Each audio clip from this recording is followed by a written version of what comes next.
here live, man.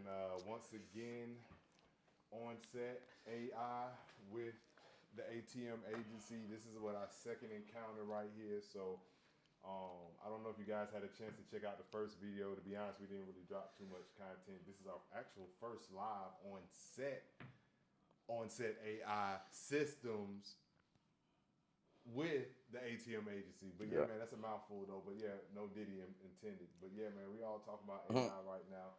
You know what I'm saying? But nah, man, we here again. Here at Capital on Demand. So shout out to Marcus for allowing us to use this beautiful location, man. Check out some of the behind the scenes. You know what I mean, to see what's going on here. Just to give you a little rundown about Capital on Demand. You know, we definitely got to plug. You know, our sponsor, right? You know what I'm saying? So yeah. So But what's going on? Just want y'all to know, D Hud, the Entree Motivator, owner and founder of the ATM agency, stands for Artificial Intelligence Technology Marketing Agency. Like Onset just said, last week we met to build an AI. Now we're here back here with our AI, right? His AI has over about 50 different features now. So being able to explain to people some of the technology, but all these technologies basically is implemented already in his application. So sometimes it's us mixing all the technical jarvis that we don't understand with physical products that was created less than 7 days, so that we can put the technology together and actually own these AIs that we're talking about and that we hear about, versus playing around on somebody else's AI and never having ownership in what we're actually doing. So as a full stack developer, not just an influencer or somebody that talks about AI, we build. So within the last week, we'll be able to demonstrate a lot of the different systems that we built out, and then we have a whole OnSet AI systems now. But now we're going to end up just showing on the board a couple different strategies, to show you how these things are built out. yeah. So like my man said, that's a lot. So the first video kind of gets into some details about it, but this, right? Well, it was really introduction, really. If you took time to do some research, you would have gained a lot of knowledge. Now we're actually going through the process of building out the AI, which I think is going to be very impressive. I had a chance to look at some of the things, and I'm still learning. So yeah, man, learn with me. Yeah. At this point, I don't want to say too much because I don't know what to say, right? All right, gotcha. So let's go. Yeah, so as far as definitely having your own system, is great to compare other people's AIs to figure out how you can grow your own versus just being in the unknown. But we're gonna get right down to some real examples of what we actually have here. We're gonna end up putting the video demonstration with this of the actual SaaS AI OnSet systems. But I'm gonna show you the differences.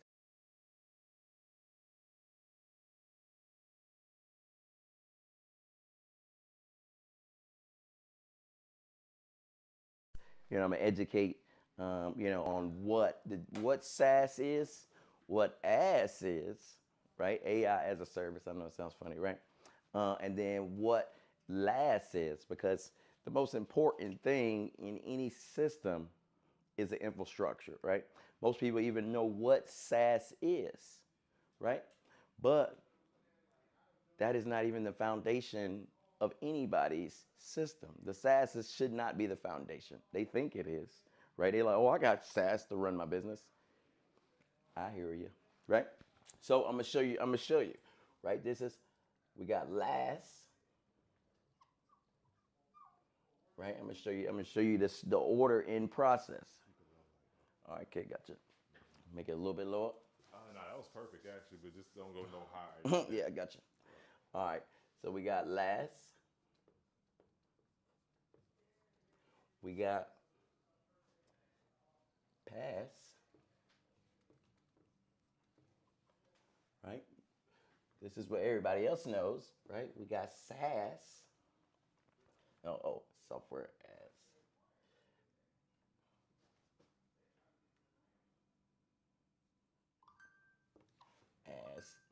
so we got SaaS, software as a service, right?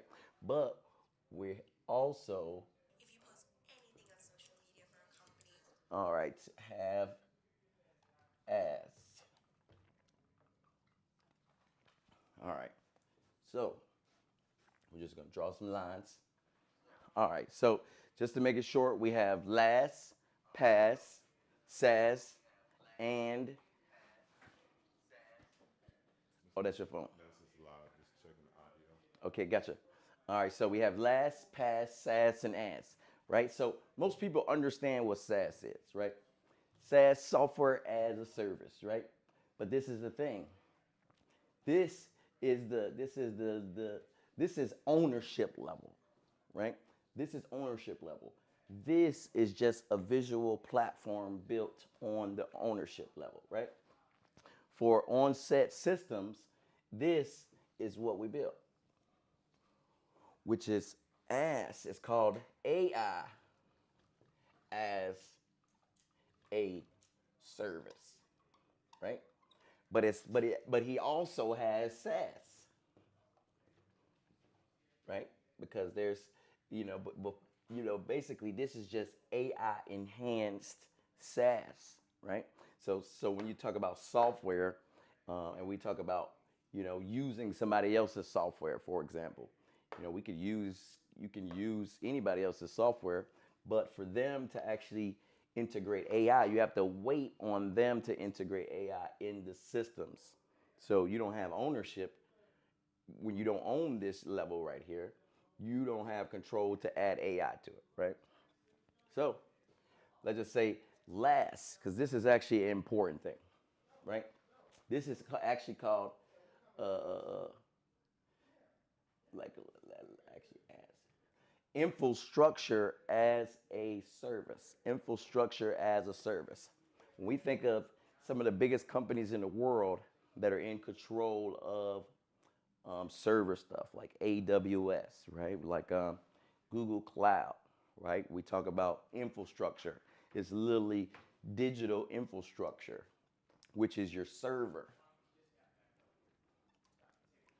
This is literally your server. Basically in a cloud in a cloud version, right? Because they actually have on-site, which is physical servers, right? So this is literally, this has to be there first. Then there's a platform that's built, right? Let's just actually use something like HostGator. HostGator, we got a Streamlit. Like, basically, these are platforms as a service. It's gonna make a little more sense in a second, right? All right, so software, everybody knows some software. We got some Shopify, right? So Shopify, and we have, your basic CRM systems that you don't own. Most people are paying monthly for SaaS.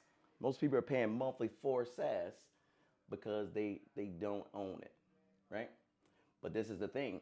When you create your own SaaS, you put it on your own infrastructure.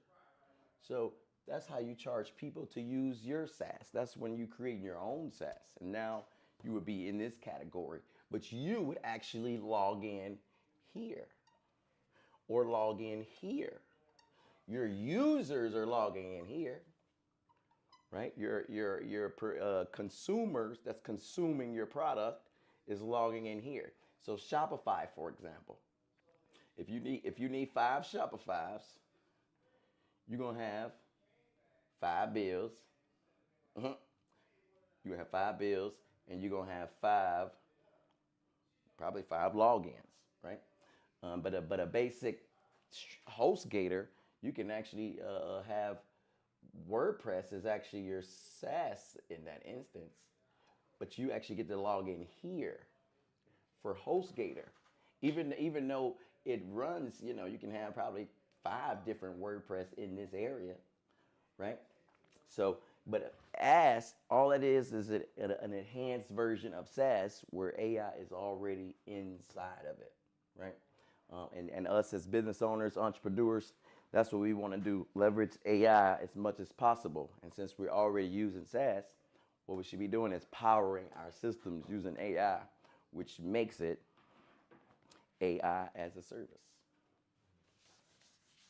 So once you power your stuff with AI, right? You own the infrastructure.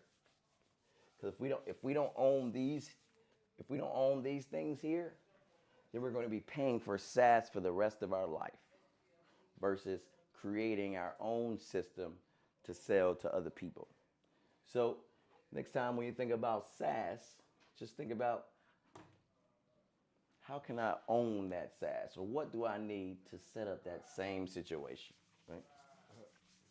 Parallels to that about owning some ass, some sass, you know what I mean? Yeah.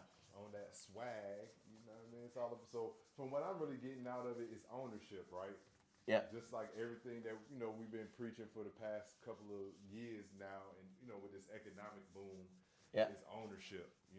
Wills, estates, things like that. So right now, I'm kind of gathering this is like a digital kind of a digital ownership package. introduction, because now that you have AI, it's about understanding your foundation. That's just like you get a house, but you don't know how structural sound the basement is, Exactly. how structural sound anything is, right?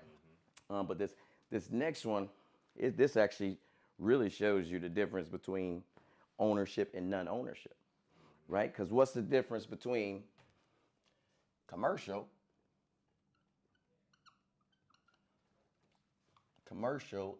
versus open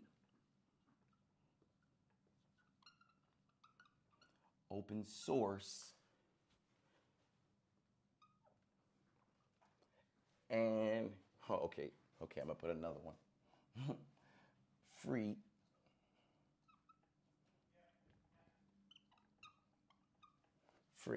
all right, so that's actually two good points, right? So this is a real ownership conversation though, because when you talk about the components of you building something, if you fully own something, you can resell it, right? But what if you was renting that stuff out? How hard would it be to sell if you own? Well, matter of fact, you don't even own it. You that's like renting out an apartment. Subleasing. You digitally subleasing. Digitally subleasing. And I mean, I guess some people don't have a problem doing that, but and I get it though. Yeah. I mean, sometimes that's just what we know. Cause shit, if that's but you think that's more of a stepping point? Well, if you knew how to get out of it. But is the information there? That's the thing. Yeah. You got to be able to have conversations like this, opportunities like this. Yeah. Partnerships like this, to where now we can package it and give it to the. They even have that knowledge the right way to it's really implement. A moral thing too, because people out there who have that understanding. Yeah, but they charge. A certain kind of way. So they never want other people with ownership neither. Yeah, it's like so it's you're right. You're right. Topic, but yeah, Yeah, definitely holding the top. But this is the thing. All right, so what's the difference between? I threw in this free because that's gonna make sense in a second. The difference between commercial and open source, right? When we talk about ChatGPT, for example, Perplexity, for example, Gemini, for example. Matter of fact, let me write them down. ChatGPT, we got Perplexity. What we got? We got Gemini. Let's just go with these. You want to throw another one in there? Anybody else got a favorite language model? Man, the commercial one? Man, shout out to TK, man, the tax kid, man, throwing up them flames. Somebody tuning in. Anybody else who got a commercial model that they like? Shoot, I can't even think. That's the only top three I use. I know there's some more out there. Yeah. I mean, you got Mid-Journey, right? No. That's a commercial. That's a commercial product. You're right. Yeah. You're right. That's a commercial product. Okay. Just put me on the No, you good, you good. But I just wanted to see if you had any random language models, because that's what people think of commercially. Yeah, I mean, but All that's right, all so- being presented though. So in what? most cases. All right, so open source. Most people can't even name a one on this.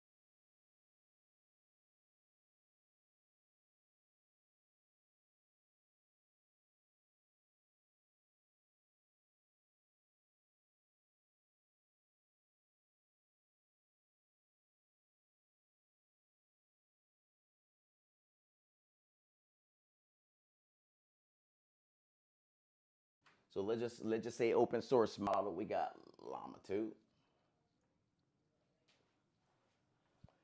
right? We got Lava, right?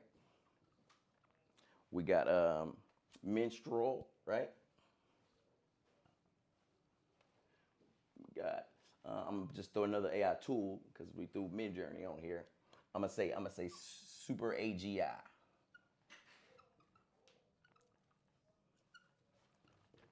You know the difference between open source and commercial. Um, One's free and one you got to pay for some type of membership, or and maybe you're limited. Yeah. So the difference. No, I wouldn't say it is similarly. It's similar. It's kind of free, right? It's definitely free, right? But the thing is, ChatGPT is free. Oh well, but you're limited. It gives you limits. Yeah. You only limited about you almost are limited based on So the reason it is free because they want your ass to pay. yeah. They want you to have the extra features, and you're gonna have to pay to get them. So the only reason it is free because they want you to upgrade. But I know it's a workaround to get GPT 4.0 by downloading the Bing chat. Bing chat. Yeah. I mean, it's ways to utilize it, but different ways. But the thing is, ChatGPT is one thing. GPT-4 is just one of their products, which other people may have access to and resell access, technically. But as far as a free GPT, that's why I put this other category here, because it's Chat GPT is free, but it's commercial, but it's not open source though. So this stuff is free, but this is the thing. The only catch, the catch to free a regular free commercial product to get you to pay.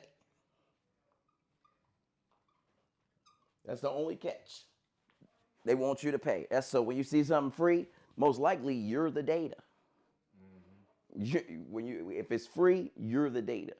If it's open source, the only catch is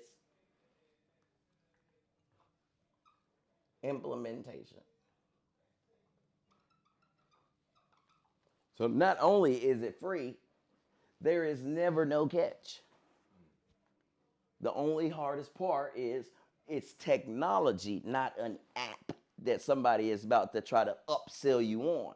It's technology. It's just harder to implement the underlying technology.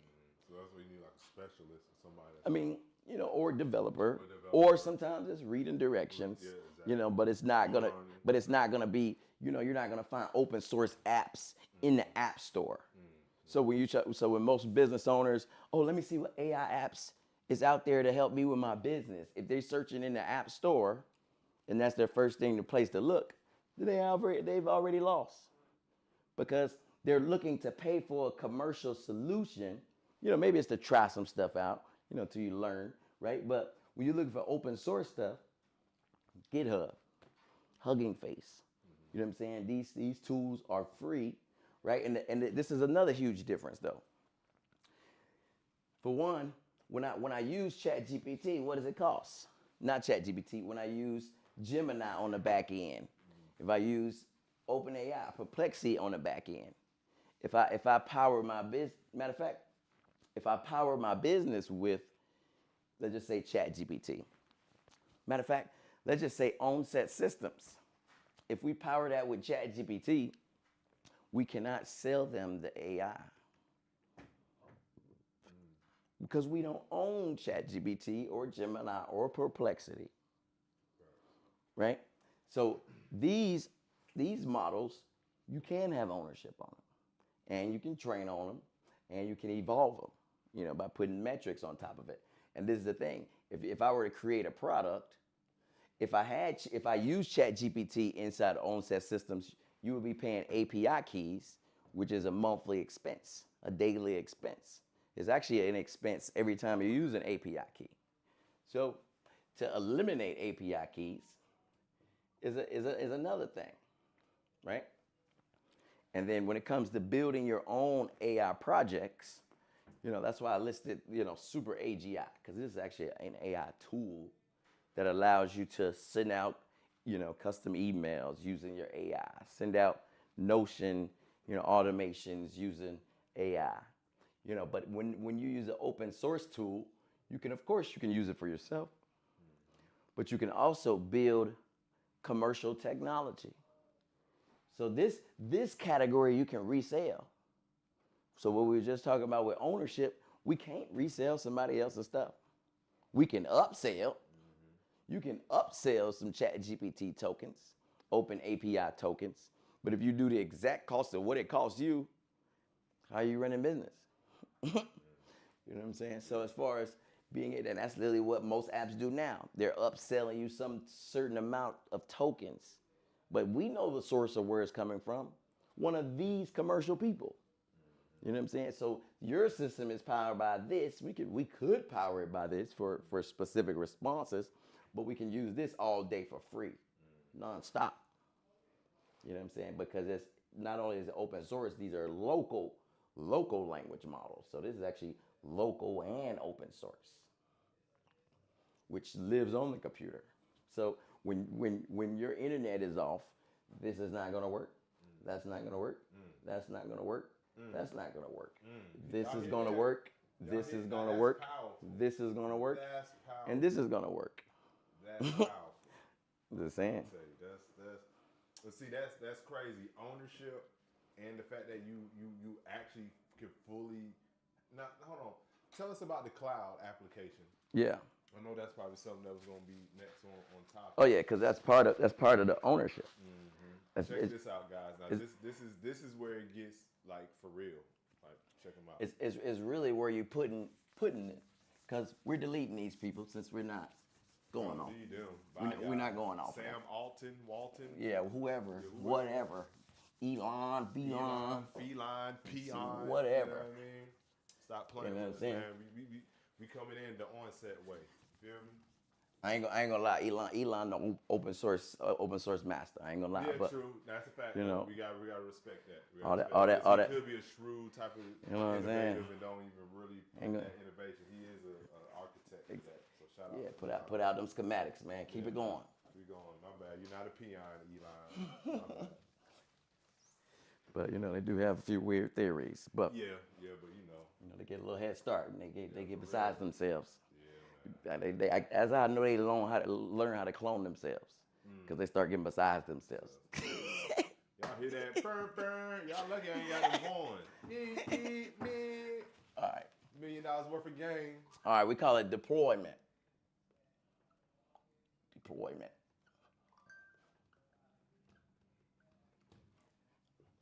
All right. So when you own your own AI, right? Where does it live? Right? Last time we was on we was teaching, I was talking about how to use a CPU, how to use a GPU, how to use a TPU, you know, how to use you know, there's a few other things. But how to, you know, because every computer is not the same, right? Even though you have an AI, you know, what we just talked about is, you know, OnSet systems, his AI lives on his computer, right? So when he wants to use his AI, these language models are going to be installed actually in a lot more tools, you know. So when the internet is down, Gemini, Bard, ChatGPT, all that stuff is not going to work, and it has a cost, right? This stuff is going to work without the internet once it's downloaded on the computer, and it's powering the system. So this is OnSet. OnSet, y'all heard that? OnSet. So this is OnSet. It's being powered by these things here, and a few more things. So this is a thing. Since his AI is created, right now it's going to end up on his computer. Let's just call that a computer. So this is OnSet systems. So right now at this moment he can access his powerful AI from his computer, and so basically this deployment method is called local. So it's literally right here in front of me, and that's what local means, right? So local basically means he the only one that has access, right? So it's also a private GPT model as well, because he's the only one that has access. He's the only one that can actually utilize this on his own computer, right? That's local deployment. And he's using he might be using a Mac at one point, so it's going to be a CPU. And he also has a gaming computer, so it might end up being a GPU. When it comes to just the actual chips in the computer, that's just going to make your AI faster, slower, based on capacity. So what would you say, like a gaming computer over a Mac, or what? It just really depends on the specs. What about the top M1? I guess I'm not too. Yeah. So the difference is, since you're trying to get me into more knowledge, right?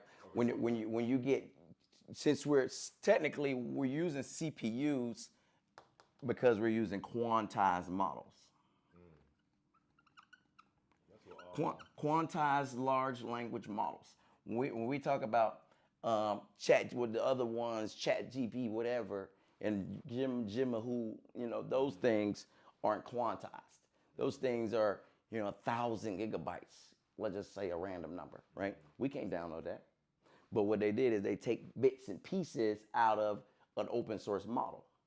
So for example, Lava allows us to see YouTube videos. So hey, describe what's in this video. So basically they break it down to do different objectives based on that one model. So you may think of 1,000 gigabytes and they say, oh, we found 10 gigabytes of visual action. We found 10 gigabytes of Llama 2 of, chat and substance. And that's the limit is based on your CPU speed or GPU speed on your computer. I mean, it's always going to be about computational power. It doesn't matter if it's in the cloud, it's about their computational power. But when it's on your computer, it's definitely about your memory, your space, your computational power. Okay. But just a simple Mac can run this system here. Yeah. So would you say this have a computer dedicated to run your AI? Like, I mean, dedicated, like, because I got a computer for like production, right? Yeah. Adobe software. I mean, it would make sense when you start learning the possibilities you can do with it. Because I've had clients set up even just a Raspberry Pi with the AI to run the house, like a smart house. So technically that designated AI is for that and the house. Gotcha. You know what I'm saying? But if you're trying to do specific computers for different niches and your one powerful computer is not hitting it, sometimes it's good to have that one powerful computer and use this next concept. Because local CPU deployment is basically what we was talking about first, because these are all quantized models. So now that's basically since last year of June, this wasn't even possible to be on a Mac computer because it was no quantized models. So I heard that. Say that one time. Quantized models. Quantized large language models, meaning 1 gigabyte, 4 gigabytes. Some of them smaller than movies now. Hold on, you just got me inspired. So it's this fashion show, right? We supposed to be doing. Yeah. And it was looking for a theme. Got me thinking, can you do like an AI theme because of quantized models? Yeah, quantized models. Sound like, it's like a little agency or large, something. quantized models. Let me stop, man. Come on, You're funny. Let's get back on task. But that's what I'm saying. Quantized models before last June wasn't even possible because somebody, a dude named Gregory, created that process. So basically, to take 1,000 gigabytes, which had to run on a GPU, that took an NVIDIA computer before to run an AI. Gotcha. So as soon as they was quantized, 4 gigabytes, what you think you can do it for? You can fit on anything. That can fit on a Raspberry Pi. This is 4 gigs. This is 4 gigs. This is 4 gigs. Just these 3 by itself, that's 16 gigabytes. With 3 language models, that's 16 gigabytes. So, the ability to put that on a small device or a computer, is relatively new. Now, powering it with a super AGI, that just, it makes a chat, any chatbot LLM work more, gives it tools, gives it, more abilities to actually complete the task, right? But as we was talking about deployment, because we were kind of talking about just yours deployed on the computer. The next level of your own deployment is, before we go to cloud, your local CPU, remote access, same thing, remote access local CPU or GPU. So what remote access local GPU and local CPU is, that's, you see how it says local CPU on the end still? Remote access just means you have your AI built, your AI is sitting on your computer at home or at the office, but we're not at home or we're not at the office. So there's, it's deployed on your computer, but you remote access the AI that's on your computer running off your local CPU or GPU. So you're just accessing your AI from anywhere in the world. That's basically, once it's built, we can have remote access to access it anywhere, right? So once you can, the next level, let's just say we got a powerful AI by ourselves on our own computer. We see the local CPU, but that's only for me. But if I leave the house, I can't even use my AI. So the next level is remote access local CPU, GPU. Now I can remotely access my AI that's powerfully built on my computer from anywhere in the world. Let's just say, all right, everybody falls in love with my AI, right? I need 1,000 users, right? I want 1,000, 10,000 other people to use my AI just like I'm using it, right? So I'm gonna do, so we have to go off my computer because my CPU is not enough no more. Definitely not for a whole bunch of people to use it on my computer, right? Remote access, everybody's not gonna remote access my computer because my computational power is not enough to run off of 4,000 people, right? So that's why the next one is called cloud deployment. So now at that point, I put my AI to be accessed in the cloud. Cloud basically means it's not just going off of my CPU. It's going off of literally any cloud storage that I'm renting all together, right? So now it has enough power to be ran by 1,000 people. It's not stored on my computer anymore, right? Well, I still have mine personally because mine is always going to be better, right? But as far as being able to cloud deploy it, boom, now you're putting your AI in the cloud so thousands of other people can access it, right? We have it's another level. A lot of people ask me about these all the time, and we call, like, let's just say I have a super powerful AI that I want to just use. I want to deploy it for let's just say 2 hours, 3 hours for the day while we're doing it and trying it out, right? I don't want to put it on my local computer because I want everybody to jump on it if they need it. I'm not gonna cloud deploy it, which it's just more of turned it into an app. This is more of the app version. This cloud deployment. But I still want my AI to be up for a few hours and down. We're gonna call this a cloud instant.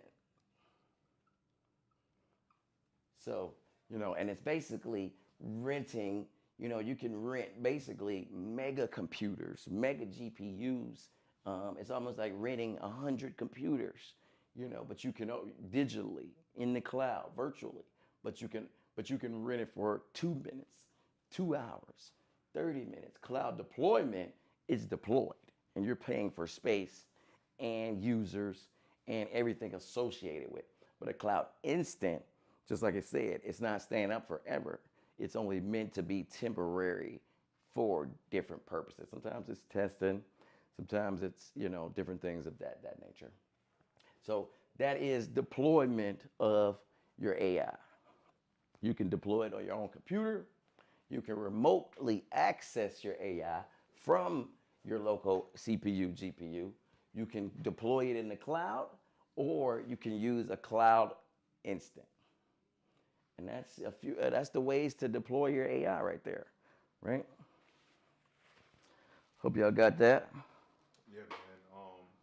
Yeah, that's a lot. I'm gonna have to. So basically, rock with me, ladies and gentlemen. Learn with me, ladies and gentlemen. That's what we're here for. I'm very novice at it. I'm more of a commercial AI enthusiast right now, but working and partnering with the ATM agency and Dominique, now we can get into more of this ownership aspect of AI. So yeah, I don't know. I guess do we go to a commercial break? Do you have more? I don't really have nothing to really cut into. Yeah. We can keep going. It's whatever. We live. All right, gotcha. It's whatever. Let me get these. All right. We got to go over a little bit of metrics. Oh yeah, I know some stuff you said you want to go over on the computer. You're going to be able to show it on the computer? Damn, hold on. Well, while you talk. Or you going to point one of the cameras maybe? Yeah, I can. I could point a camera. I'm trying to see if I can get it straight to your laptop. Yeah, I was just going to go over a few different metrics. And then. So does the body of your laptop have HDMI? Or is it just the. I only got C ports.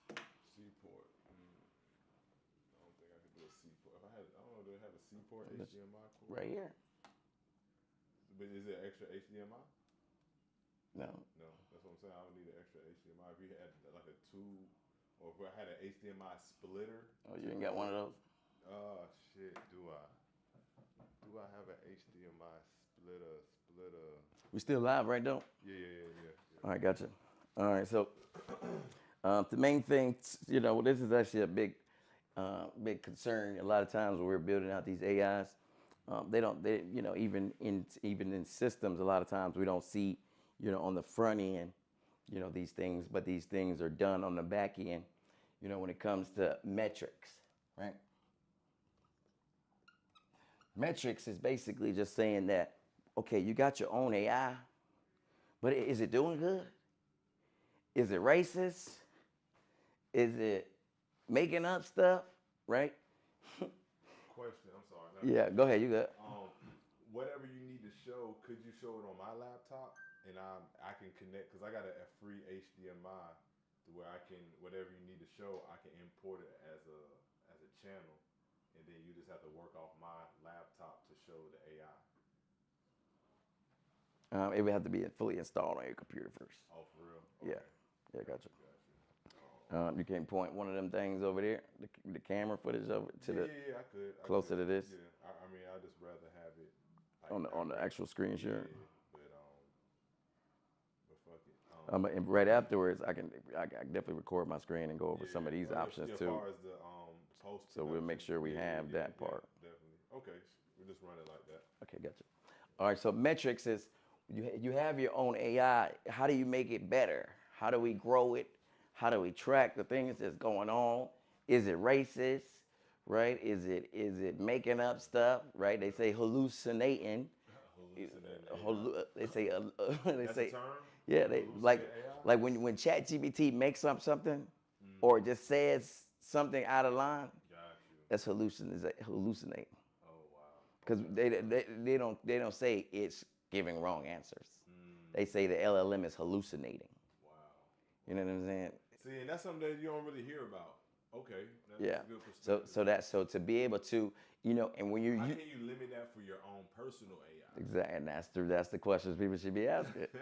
That's the questions people should, because this is the thing though. If you use it, let's go back to the similar question. If you're using ChatGPT or Gemini or Perplexity, where's the metrics? You're right. So You would never see the metrics. so you know what, and that kind of goes into like like the issue with streaming now, right? Yeah. To where artists don't have access to the actual data or metrics to know what they're actually selling and making. They're Exactly. basically telling them What they should be, what they're receiving. and they got to pay to even get that notification. They got to pay an upgrade to get what's already theirs. And that's for weird. The mainstream artists, like Yeah. I guess the Drakes or whoever, it's like, yeah, you get paid, but are you really getting the total amount? Considering what the bigger Because too many people labels passing get? you down, and you're going through so many hands. Exactly. But that's the thing though. If you just receive your check and never ask questions, that's like ChatGPT. Because it's almost like, question. So what they call it, like an auditor, right? Yeah. You can't audit and go through the commercial applications just to do like a digital audit. Yeah, but you can't really audit. But I'm saying you can't audit them on their own thing. There's no auditing system in their own. They're not going to let you audit inside their own system. Yeah. They're going to let you pay or play.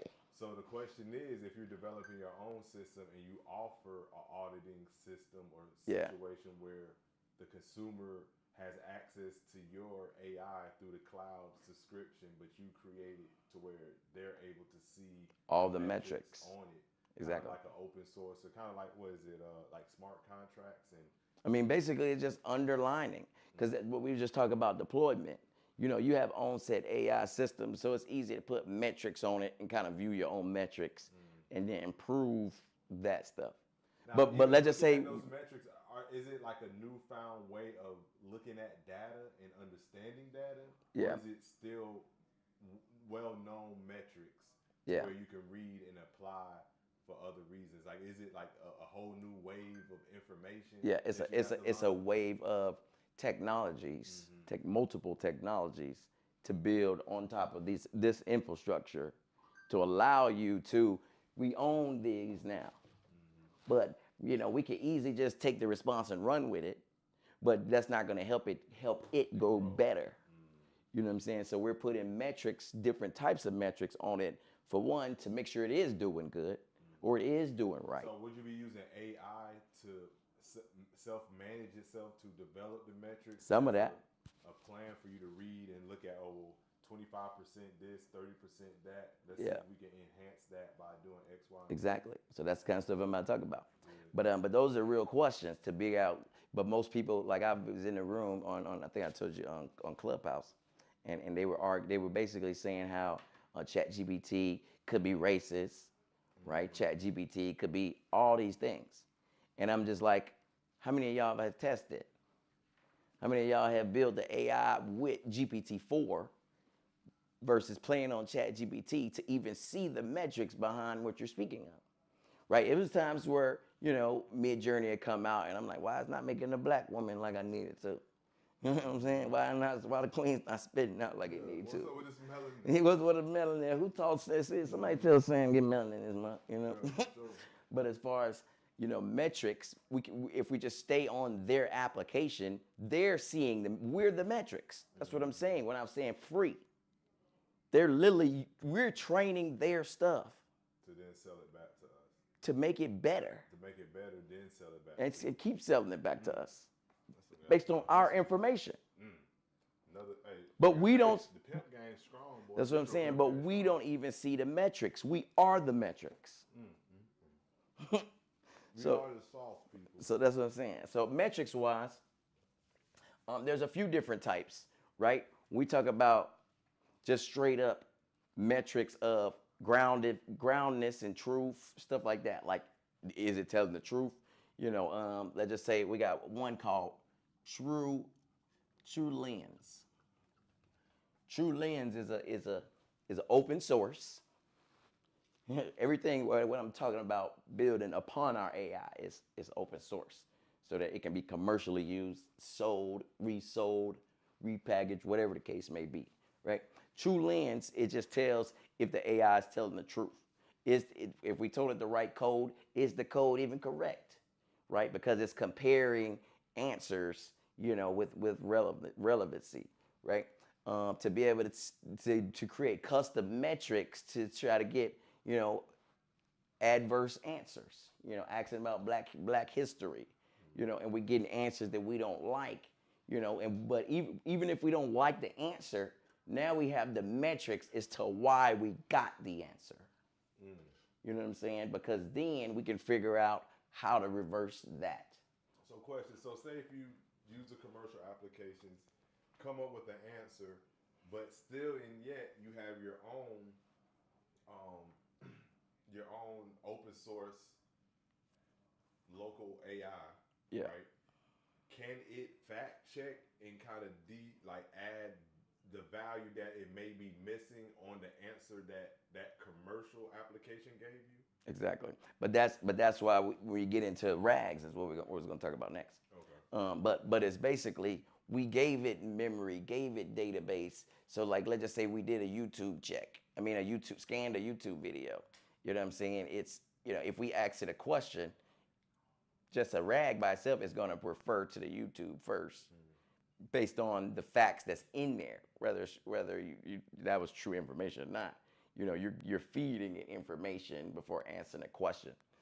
So it basically, and then it's being measured. Metrics are being measured. So it's like give you literally scores based on if this was 100%, if this was off.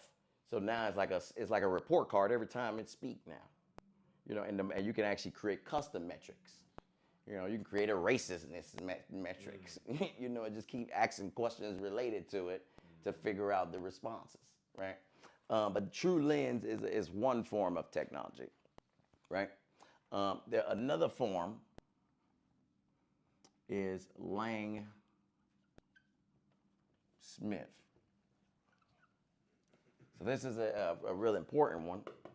So this is more of an agent metric, right? So if you have AI out there checking emails for you, sending emails for you, sending out texts, writing, checking your system, writing proposals, right? If let's just say you got 50 things going on.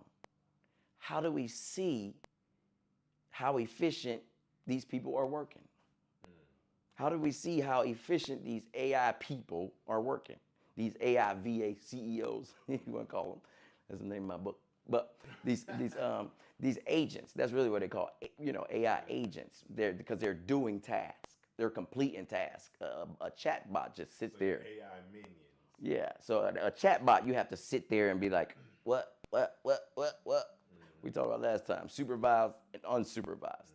So an agent would be the concept of having the most unsupervised AIs possible. But where's the report card? Oh, okay. You know what I'm saying? Where's the report card to say, okay, you executed these tasks, okay, you sent these emails out, okay, you did these right. Yeah. Right? That's what we have Lang Smith. So Lang Smith is basically a report card for all your agents. It's a report card to see, did they complete the task? How many tokens did they use? Did they, Now is Lang Smith like the standard of,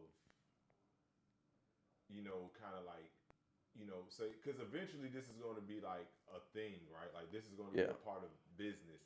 And, people going to want a report on, like you say, their AI, their agents of their AI.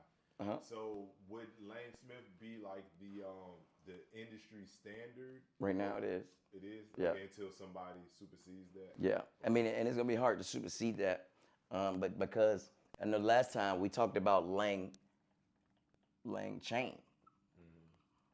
Now, is this Lang? Is that a person? No, Is that Lang is Lang, just Lang chain in general. Yeah. is a series of open source AI framework. So even in your system, your system, you can go check stocks, or you can say, hey, write this social media post, or matter of fact, you can say search the internet for something specific. That is a lane chain agent, which basically means, we kind of explained it video-wise last time, but it's basically an agent. We basically, Lava by itself doesn't do anything. It's a language model that can see. So if you say, hey, if I just stand here and say, what do you see in this picture? It's gonna say a guy with a red shirt, I made AI shirt. It's just gonna probably explain what I got going on. But that's just straight up what it does by itself. Now to give Lava access to tools like YouTube and tell it to check YouTube, that basically it requires you to put this in a lane chain framework. So now when I talk to my bot, it's using Lava, using the tool, going to YouTube, then giving me a response. But that's what lane chain does for free. Just gotta know how to do it. Yeah, because lane chain has hundreds of tools. There's like 600 plus tools, and you can make custom tools. So it's probably thousands of tools. So when you say it's all open source. No, I mean every tool may not be open source, but giving it, like YouTube is not open source. Oh, okay. But I'm giving it access to that tool. Got you. You know what I'm saying? And if everything around it was free, then like Yahoo Finance. When you type in just checking stocks, trying to learn that stuff, it's using Yahoo Finance. You're never going to see the word Yahoo Finance, but that's the tool that it's using. YF is the tool. The framework is lane chain, so you're never going to see that either. That's just the system built on. If we decide to say, all right, check Yahoo. This is back end coding, right? Yeah, exactly. Okay. So you don't need to. You just sometimes it's understanding what it is, But library wise, it's understanding what tools your AI has access to. But lane chain will allow you to have hundreds of tools connected to your AI. And those hundreds of tools are like commercially known. Yeah, everything you can think about. Shopify. Some stuff that's not commercially known, but you get a lot of stuff that are commercially known. Notion, you know what I'm saying? Gmail. What about, I've been hearing about Zapier. Yeah, you can give Zapier as a tool too. You know what I'm saying? So basically, once it's done, hey, send this to Zapier. Lane chain is a way to add tools to your AI for free. Now, if the tool costs, that's something different. Okay. You know what I'm saying? But so it may be a time for you with the Shopify or whatever, it may be a fee, like an annual monthly fee. For what? To have access to that tool using lane chain. It just depends on how good you are. Because I get into command line after we do this RAG thing. But those are the last two, the RAG and the command line. But just in general, a lane chain is just giving your AI tools. Tools can mean a lot of different things. We actually went over human as a tool and archives as a tool, PubMed as a tool. We went over a lot of different tools. But the main thing is when you have a lot of these out there, where's the metrics? Where's the metrics to see all? That's just like employees. How do I track these employees? Sometimes it's a worksheet. Sometimes it's a habit tracker. I don't know. Depending on how you want to track your employee. Task manager. So even saying that, because now I've seen something on Instagram where they had a post or a meme or whatever showing people at like a barista or a cafe or whatever, but it was using AI tracking on the cameras to see their workflow. Yeah. And it was just tracking their movement. They can tell who was taking too long at a certain location of their line or whatever. And it was just like, dang. So now they're gonna have AI pretty much saying you're moving too slow considering the matrix. Your work time. You're doing 3 minutes per whatever, but you're at 4 or 5 minutes per action. Exactly. That's crazy. And that's the thing though. AI on human versus human. And where was that at? I don't know, like maybe a Starbucks or gotcha. Coffee or something. Okay, gotcha. So just to simply put it, this is actually a visual model that can look through a camera. So you deploy that locally on a Starbucks computer. Integrate this AI inside of the cameras that's in the building. Of course, it's trained on metrics. It's trained on probably each subject. You know what I'm saying? To identify times and speeds. So now it's reporting in a smart way each of those metrics every time. So and if they decide to use a local model, it might not cost that much. So, but that's just technically deploying, a visual model to be able to help you, with actual physical tasks in the area. In your warehouse, because we're talking about a lot of digital tasks and jobs. But these Lava is used for even home AI cameras. We're using it in this system to just view videos that we're describing and stuff like that. So but it's still the same language model that's technically being able to see. There's GPT-4V, is just the commercial approach for most people right now. But even before AI was around, you just have basically OpenCV, computer vision software that just trained on motion sensing and motion detection, object detection, anomaly detection. And those been out forever, for years, and even in airports and stuff. To track somebody, got his face, that stuff. Kroger, as soon as you walked in, they track your face. And that stuff been out forever. But basically, those metrics measure all the agents we got out there and measuring, the context and the truthness and all the custom metrics in our AI so that we can have all that data on the back end and improve on the front end. That's pretty much those metrics. There's a lot more metrics, but those are the main ones that we have, right? So the last one was command line.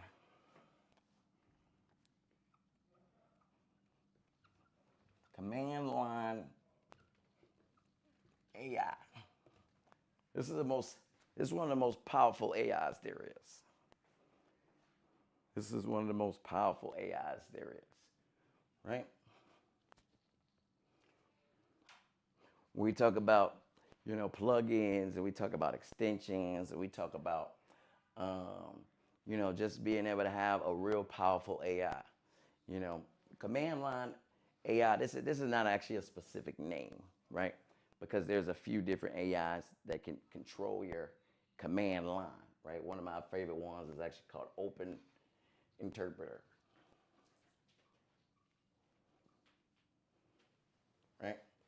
So Open Interpreter is probably one of the most powerful AIs there is, right? Because it has command line access. Man, how do y'all not know this? All right. We're trying, man. All right, let me try to break. Take it easy. Let me try to break down what command line is, man. So most people are ChatGPT and with ChatGPT, yep, right? I'm one of them. Don't feel bad, guys. Right. I'm with y'all. Don't let him get to you. You be talking ish. He said I'm one of those. I'm one of the ones. But I'm upgrading. Yeah. We upgrading. Stop You're right. playing. You're right. You're not. Matter of fact, I'm one of the ones too, right? But I'm gonna give you a strategy. I'm gonna give you a strategy because I give people powerful AIs. But what I tell people to do is use the AIs that they have to ask about the better AI, right? So I'm gonna tell you a strategy, right? So we got command line AI. So what I tell people to do is when I mention any of these AIs, what I say is go to your ChatGPT, and instead of just taking my word for it, right? Go to your ChatGPT and ask a question. I'm gonna give you a prompt to put in your ChatGPT. The prompt is gonna be. This is your homework, guys. This is homework. This is your homework right here. We're gonna put a few agents on the board, just 2. We're gonna put 2. All right, we're gonna start off with command line AI. That we're gonna the name of it is really Open Interpreter. I said that earlier. But the homework is say, hey, go to ChatGPT and say, hey, ChatGPT, I have a better AI than you, right? That has access to my command line, right?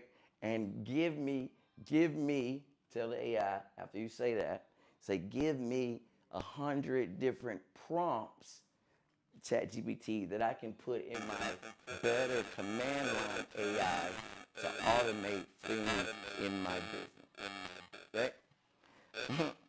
All right, so that's just a smart, let me explain exactly command AI can do. Because I know it's kind of, but when you're chatting with ChatGPT, you have to get on the, on the application, you have to log in, you have to do all these things. That's a command line. So command line is on computers, right? What else is command line in? You know something command line on? Oh shit, my bad. I'm Command line, you know what command line is? I'm sure I'm about to find out.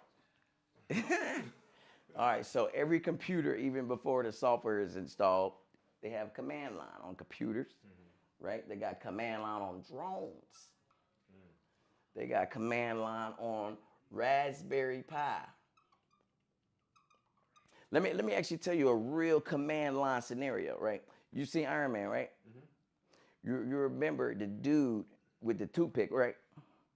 The dude with the toothpick? I'm just playing. He had a toothpick though, but the dude with the bird. With the bird? He said, "I want my bird." Oh damn, I gotta watch the movie for that one. The dude that hacked all the Iron Man suits. Okay. From the middle of a freaking nowhere. Got you. How was he able to do that? Yeah. Through a command line. So command line is how you can control anybody's computer. Even on your command line, a little black box from a simple Mac computer or a Windows computer, you can do anything. That's how powerful a command line is. It's a script that you can write in there to wipe the whole computer out, right? So and just like I was talking about earlier, you can remote access another computer. So if I remote access to your command line, I could do anything still on there from here. So a command line is literally how he hacked those things from in the middle of anywhere. And on a computer, like when you actually see scammers with thousands of phones, they actually plug it up to one system so that they can control every command line simultaneously. And they call those like click farms. You know, any of y'all that know about that, go to Google and look at the images of click farms. You're gonna be like, damn, that's how they got 1 million followers overnight. Yeah, that's how the phones just plugged up, and they're controlling the command line. They're not about to sit on each phone like. Oh yeah, I was wondering that too. That's too much work. You have one person sitting there controlling 1,000 phones Off of one phone. off of one command line. He might not even be on that one phone. On the computer, controlling the commands. But that's how you mass install software too. So that's not how you mass spam. That's how you mass install software on so many free computers at one time. Oh, got you. Yeah, for like a company or something. You remotely access it. That's how you install Raspberry Pis. You know, you can remote. Those like third-party softwares that I've used where I was able to control my computer from another computer. Yeah. You know, that's what those softwares do. They take control of command line and gives it a visual control. Yeah, but scammers are going to get non-visual control. You're not going to see the stuff they want you to see. Exactly. That new Jason Statham movie, where they got the old lady. The new Jason Statham movie, Beehive. Yeah, I haven't seen it. Oh yeah. So basically, she clicked on the wrong thing, and she was tied to a company's account, and they wiped out the company's account because they got access to her computer and saw the stuff on it, and they wiped the whole account out, and then she killed herself, and then Jason Statham killed everybody. Oh, okay. But it wasn't his mom, but she raised him. Right. Okay. So don't play with Jason Statham in any movie, right? You don't play with. You see what I'm saying? Taken or something. Exactly. But the main thing is, command line is the most. You know what else has command line? Shopify. You know what else has command line? Wix. You know what else has command line? AWS, Amazon. web servers. We know that's how it's command line.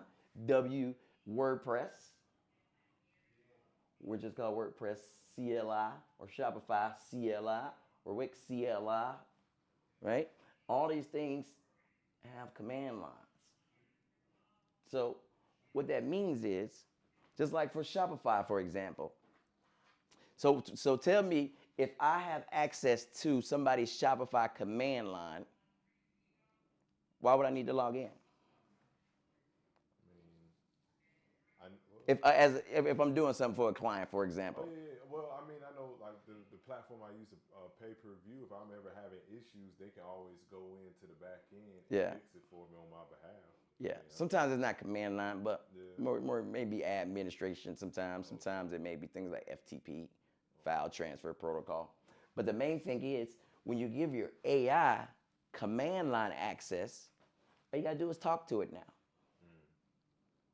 You gotta talk to it. Can you and anything you can do through a command line, you can do manually as well. Same thing. So for example, on Shopify and WordPress and Wix, can't we jump on each one of them platforms, log in, or go to the page, log in, right?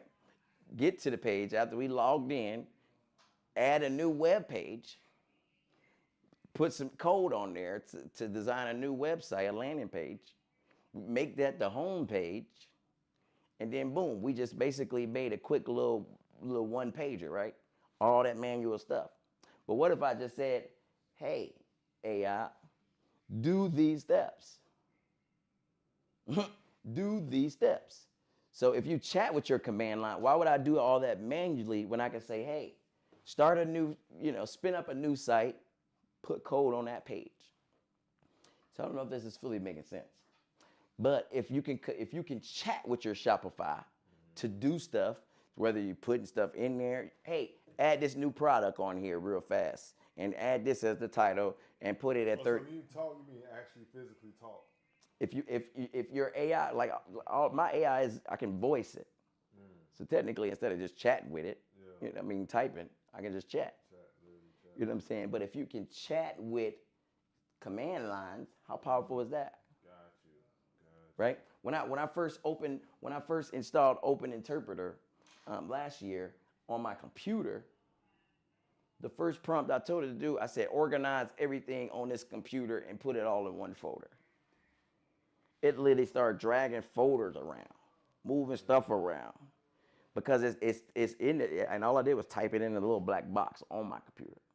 So if it can move my whole desktop around, what else can it do? I'm just saying. What else can you tell it? And this is the thing though, ChatGPT is never gonna have command access to your computer, and it should never. Because nobody should have command line access except you. But this is the thing. When even so is that like an ethic thing for companies not to do that, or is it possible companies have done it and we just don't know? I mean, they've done it, but they have to ask for permission every time temporarily.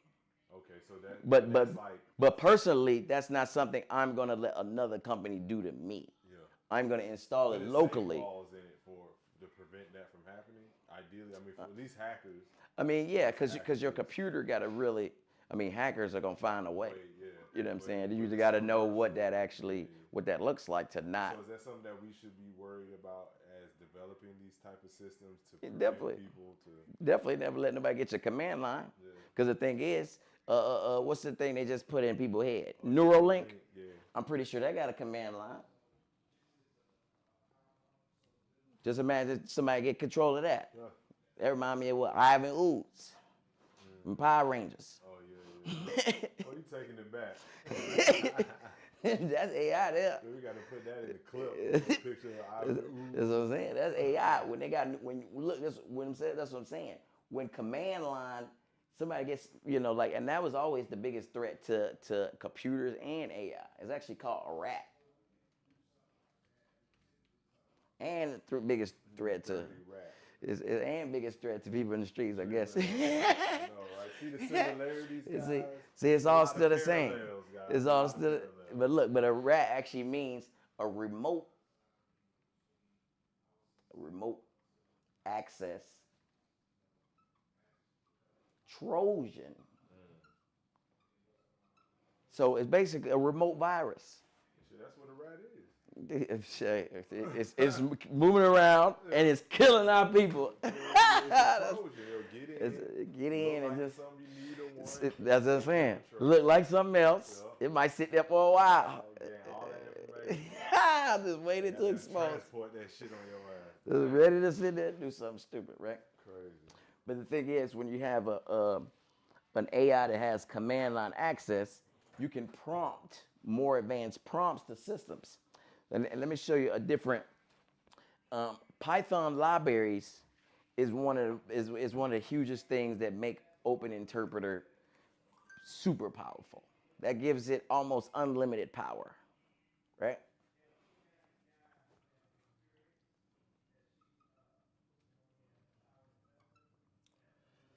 So this is what I'm saying. A Python library is a powerful tool. We kind of talked about that last time. But a Python library is, in a short way to put it, it is a way to use for your AI to have powers doing different things, right? Even before AI, there's plenty of Python libraries. That's why there's thousands of them. But let me give you a specific use case scenario, right? A specific use case scenario. As a business owner, we may end up chatting with Open Interpreter. Let's just say we're talking to Open Interpreter. It's on our computer. Let's just say we got an ebook. Let's just say, matter of fact, we got a little ebook. We got 30 pages, but they're single pages in a folder. All right, so if we had 30 different pages, single pages sitting in one folder on our desktop, how do we turn all that stuff into one document? What is the fastest way to do it? Open Interpreter, right? Somebody can give me plenty of other ways to do it. I definitely love to hear some answers, right? We can probably manually do it as well, right? But Open Interpreter, all I have to do is tell it to say, for one, it's going to be like a little black box on your computer. So this is actually going to be your desktop back here. And so I'm going to say, let's just say this is the folder on the computer. What I'm going to say is, hey, take this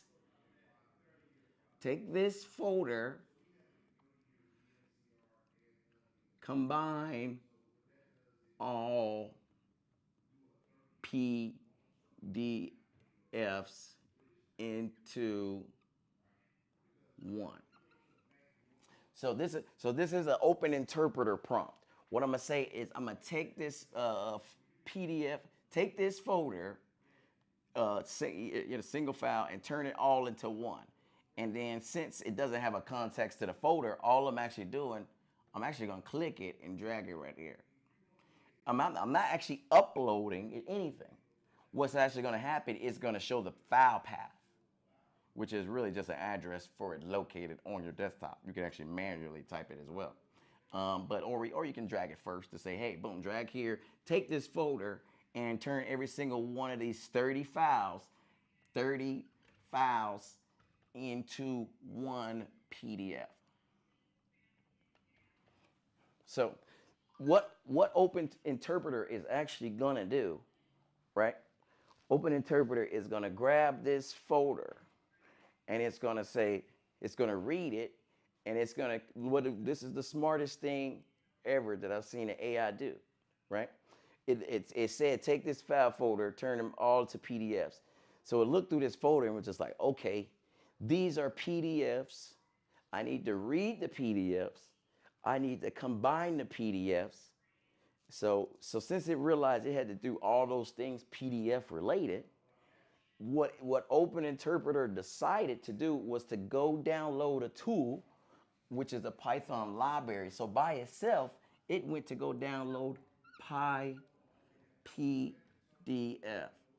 So literally, I told it, say, take this folder, turn all these files into one PDF. It said, hold on, okay, PDF, I don't have a PDF tool to change PDFs and combine them all together. So matter of fact, let me go download PDF and then okay, boom, okay, now I can do your task and boom, here's your one file saved on the desktop. So what it did, let's just say, even if I said edit these 30 video clips together, it might have downloaded Movie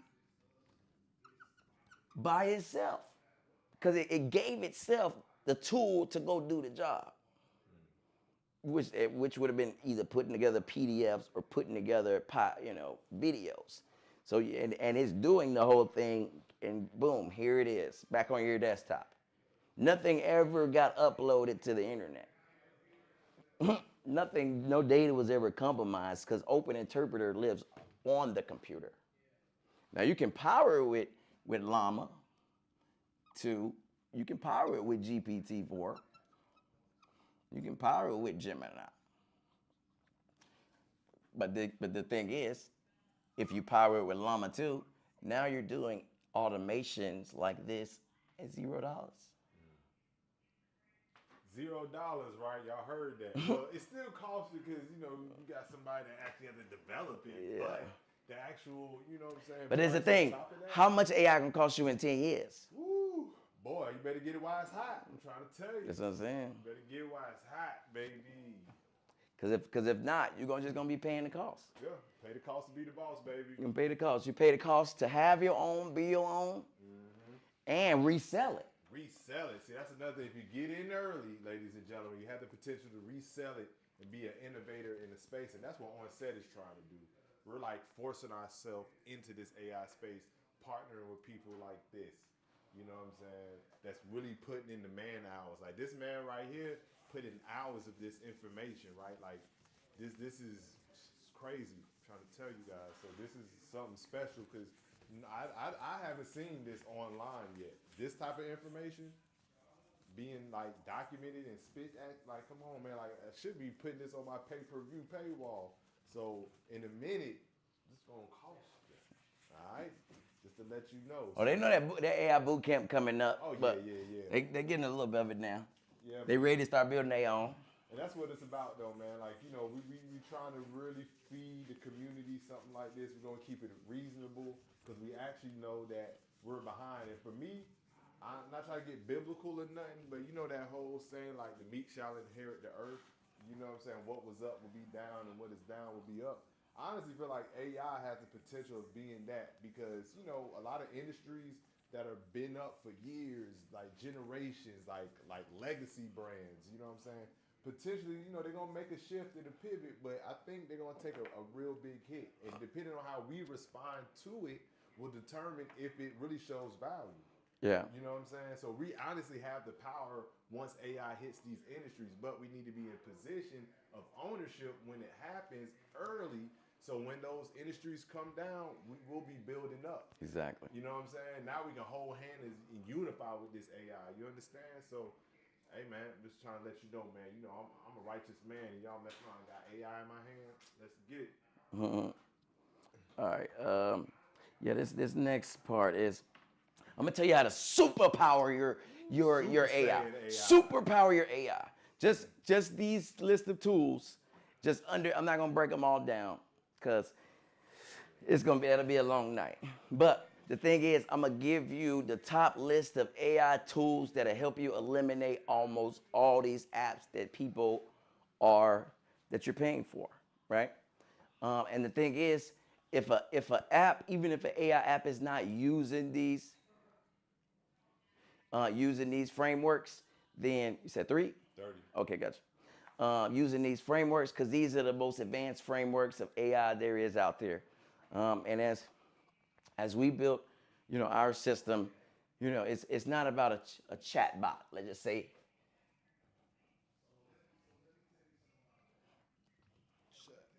So we don't want to. Let's just say, boom. This is what we're gonna do here. Boom. An agent is greater than a chat bot. Y'all hear that? agent is It's greater than a chat chatbot. A chatbot, what I'm actually about to give you though is a list of agents. You know, a chatbot is like a baby. It's not going to do that much work. You have to supervise it all day long. You know, when you sit in front of ChatGPT, you're supervising it. You're watching your AI. You're going to spend your whole day, your whole life watching your AI. Damn. Well, y'all heard that? That made me feel a certain kind of way. I'm over here watching AI, man. Hold on. No. Because now, since you have your own system, I can tell at the time you spent, you was learning how to train them. Now, but see, that's the goal. Because most people don't try to leave that. You know what I'm saying? The question is, do people even know you can leave it? Well, now I don't know. Now they A know. lot of people don't. That's what I'm saying. I mean, you gotta understand. A lot of people don't know. Yeah, you're right. You know, because they're not thinking. You know, it's already brand new technology. That's what I'm saying. They don't even know how it's doing what it's doing. You're a super early adopter. I'm like an early adopter. Yeah. So when it comes to you know, because I've been in systems forever though. Yeah. So AI, you know. You've seen this coming. You know, that was just a progression. You know, GPT-2 been out. Who talking about that one? Yeah, I was listening to an interview with Sam Alton or whatever. They don't even talk about the few products they've been had for years. Clip, like when they came out with GPT-4V, that's basically the moment they add vision abilities to their model. So to say, oh snap, it's describing me in the picture now. Okay, who cares, right? But before they had Clip, that's been out for years. You know what I'm saying? But they just they make a new one to keep pushing them together. So it's almost like Clip didn't exist no more. It's just GPT-4V. Okay, so is it just? But evolved. They just put it inside of the model as an additional thing. Gotcha. You know what I'm saying? But the thing is, I'm gonna give you some agents, because we all know chat bots. You can chat all damn day, right? But agents that's gonna make your AI do the work, maybe with tools. Maybe you keep going. I'm gonna just give you a list. We got Super AGI, right? We got Baby AGI, right? I just went over Open Interpreter,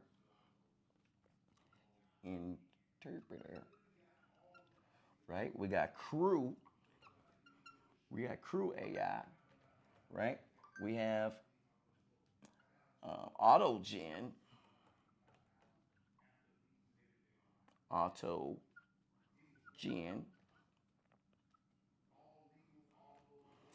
We got it's a lot of different. Let me see. We got Auto GPT.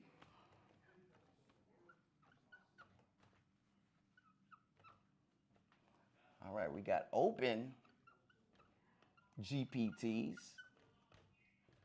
Right. Right. We got a few more agents, but just in general, all these things will make your AI work way more than a chatbot. You know, the Super AGI, you can do email automations. Baby AGI, you can, you know, do tool automations. Open Interpreter, I just showed you what we could do with that one, right? Crew AI, you can mix LLMs, mix AIs, mix tools together, right? You got AutoGen, you can have teams of AIs, right? You got Auto GPT, where you can, you know, have at least 100 prompts in one click instead of prompting 100 times inside of ChatGPT, right? You got Open GPTs. We have multiple different agents that allows your AI to keep working. You know what I'm saying? So when it comes to we talked about a lane chain agent. That's actually one of the kings of all agents, because they have a lot of framework. A lot of these actually use lane chain framework. So understanding that these are actually going to put your business in a better position so that you can be able to go to the stars. So utilizing agents is going to take and all these agents that I just named are open source tools, meaning free, meaning it's just maybe time to implement or paying somebody to implement if you're not doing it yourself. But they also are advanced tools to grow and add on to your business. And they can work together. They can work together. There's a few other ones. We got Chat Dev, right? That looks more like it looks like a video game, but they all work for you. Right? We got generative agents. We got generative agents. Right? So you start utilizing these tools here in this category, and you start learning. Most advanced AI tools, they're probably using one of these. If they're not, then they're not that advanced. So that's, sometimes it's even when you're using commercial, AIs, it's about learning the foundation on what it's built on so that you even know the maximum capabilities of what you're using. You know what I'm saying? So, LangChain, Auto GPT, and the last one, last AI we're going to explain because we're actually adding one of these to our OnSet systems.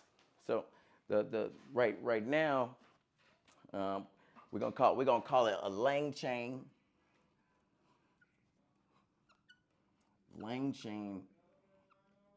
Auto Markdown Auto GPT. No, LangChain Auto GPT. All right. So LangChain Auto GPT Markdown, right? So we first built out the OnSet systems. There was a couple different tools that we put in there. A lot of different tools. But one of the other tools that we have created is a LangChain Audio GPT Markdown. Just imagine you uploading your podcast, uploading your YouTube video, or you upload your interview. Just imagine you upload one of these things, and out of that we get 30 pieces of content. We upload one YouTube video, we get Facebook posts, we get a video script. Let's just say we get an email to send out. Let's just say we get a we get a quotes mentioned. Let's just say we get, of course we get our transcription. All right, we get, let's just say a LinkedIn post. Let's get a tweet to send out, or X, what you want to call it, right? And let's just say other content. So upload one video, boom, it breaks down. Now you spit out Facebook, Instagram, all these different things to create content super fast. Hold on. So you telling me OnSet AI systems has this ability? Now the last thing I heard, but it was like a commercial application, was Taja. Is it Taja? What's or that? Opus Clips, Taja, where you upload, like, say, a clip from YouTube, and it will give you like these social media micro. All the different content ready. Well, it doesn't give you all of that. It only gives you like real ready content with subtitles and like viral scores. So depending on what the content is, it may be like a viral moment, 92, 89, 73, whatever. And it's based off of the transcript that it, I guess, pulled from the video that you linked it to off of YouTube. Yeah. But it's like you're kind of just limited to maybe 3 things. You're not getting quotes. You're not getting like an email sent. Oh yeah, there's no limits when you build it yourself. That's what I'm saying. That's what I'm getting to. All right, so the name of it is actually a LangChain Auto GPT Markdown. So that's just this. You have your application has multiple things. This is just one application inside of there. But it's called a LangChain Auto GPT. It's no monthly occurrence, because with those other things that I mentioned, that's kind of going back to your whole system doesn't have a monthly occurrence. I'm just trying to throw it out there for people. And if you want to, with if you use local LLMs, there's no monthly costs. There's no daily costs. There's no. You heard that? So Nothing. the only real true cost is just development. Exactly. Actually having this type of setup. Unless you decide to use commercial approaches like Gemini, keys, like the API keys for commercial applications. But if you combine small LLMs to be powerful, then you don't have to worry about having a low class LLM that's free. And so you're saying it would develop metrics to give me like a report card on this performance? Talking about this here, what I'm talking about?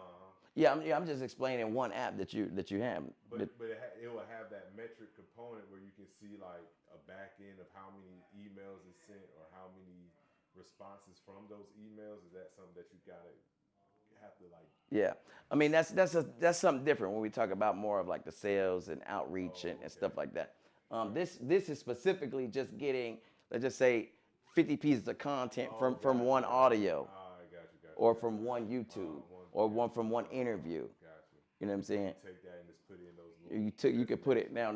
If there was an AI designed to take any of these to the next step, that's different. You know what I'm saying? Because there's been times where I could do an auto. I've created a LangChain auto GPT markdown, which it may be a consulting meeting, and then one of those key things was a prompt. These are actually our prompts using auto GPT. So let's just say we had a meeting. One of the prompts would be, hey, give me the times that the next meeting was mentioned, right? And then another prompt after that would be, okay, take that meeting that was mentioned and put it in iCal format. So now it's back to the coding model. Because iCal format, if you send it straight through an API, it's already in the format it needs to be on Apple Calendar or Google Calendar. So it's not just sending words, it would send code, which is formatted. You know what I'm saying? But that's just taking one thing specifically and categorizing, adding to whatever this output is. So that would be the next step, because like it's going to create an email to send out. But you have another portal on here that you can send emails. So I mean, you can easily drag and drop what's created here and over there. But later down the line, you may say, hey, what comes out of here just automatically go there. You know, I would check the efficiency first before I would do that. But that's just, you have all the tools first, then you start mixing processes. See what works. You know what I'm saying? Or what can be seamless now that we have it. If this can auto-generate. That comes with trial and error, you're saying, though. Like yeah. So like exporting content. Like you may not use all the content that it makes because it's just so much out of one audio video. But sometimes it's customizing it to a podcast. Could we our next podcast or whatever content piece? Yeah. Take this and run it through this auto GPT. Yeah. And then yeah. show the process. I can just show that, make it, and show the content right after it too. So I mean that's easy to do though. But to be able to actually build this out more, sometimes they'll just give you an application, and then it's just already good out the gate, But then when it comes to, how can I do that and add more of these? But when it comes to just the meaning of what this means,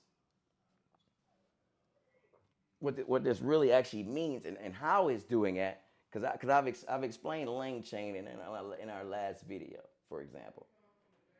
So let's just say I'm using Llama 2. So this process technically is free. Let's just say, for one, let's just say it's powered by this. LangChain is what makes the AI. This is the AI. But LangChain means, all right, here's our brain, here's our AI, and here's our tools. Brain, AI, tools. Boom. Brain just means memory. So this is the thing. If I say, hey, here's my, let's just say YouTube. Here's my YouTube. What it's doing is Llama 2 by itself is not going to remember anything. No LLM is just going to remember. So you have to literally program it to have somewhere this memory is going to. So that's basically digesting. How do you remember a 20-minute YouTube video? So that's what LangChain is doing. It's putting it in the memory so that now I can ask the question and it's pulling from memory, right? Auto GPT, which is what this is, that framework that came out the beginning of last year, probably, I'm not sure, maybe February, March.